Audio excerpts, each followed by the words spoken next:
You're on a beach, not a worry in the world. The sun bronzing your skin, sand trickling between your toes, the sound of waves. Wait, what? Where did all the water go?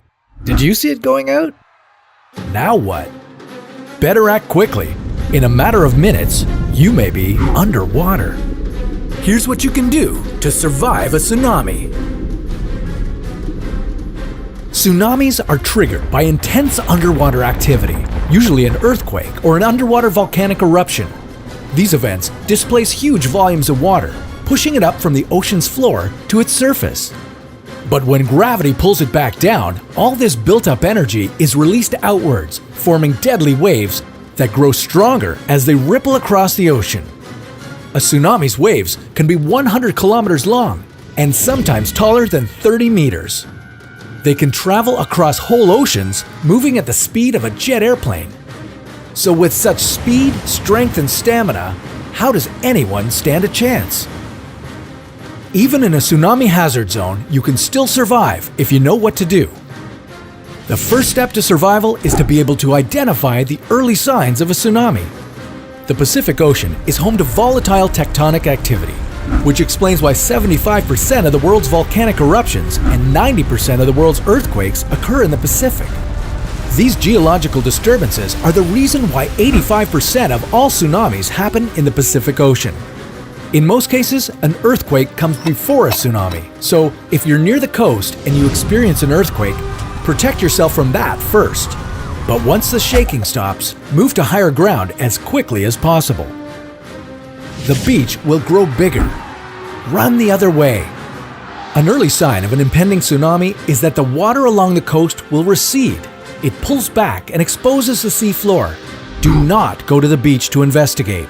You'll only be putting yourself at risk for when the water surges back. Instead, head in the opposite direction. Try to get as far as 3.5 kilometers from the ocean or 30 meters above sea level to ensure your safety. Get to the highest elevation possible. Tsunamis travel quickly, and you may not have enough time to clear the hazard zone. In this case, look for a tall building with a sturdy concrete foundation. If you see one nearby, run inside and get to the roof as quickly as possible. If you can't make it to a building in time, your best bet is to grab onto something and hold on. Though that might not sound very practical, hold the eye roll for a moment. In the 2004 Indian Ocean tsunami, an Indonesian woman was finally rescued after holding onto a palm tree for 5 days straight. While it isn't ideal, if you can't get to higher ground in time, you need to find something to hold on to. As the tsunami moves inland, it will sweep tons of debris along with it.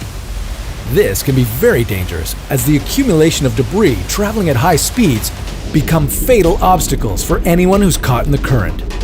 However, many tsunami victims have been saved by climbing on to detached roofs or holding on tightly to floating cars or other large objects. Of course, if you've made it this far, your troubles aren't over yet. A tsunami isn't one wave, but a series of waves known as a tsunami wave train. Waves may be anywhere from 5 minutes apart to an hour apart. And be aware that the first wave that hits isn't always the strongest. So even when you think it's over, stay where you're safe until you hear from local officials. It goes without saying, tsunamis are terrifying. And when a 30-meter wave is hurtling towards you at 800 kilometers per hour, you're probably feeling pretty helpless. But have faith in science, trust empirical research, and you'll see there's always a way out. We'll keep showing you, one episode at a time, on how to survive.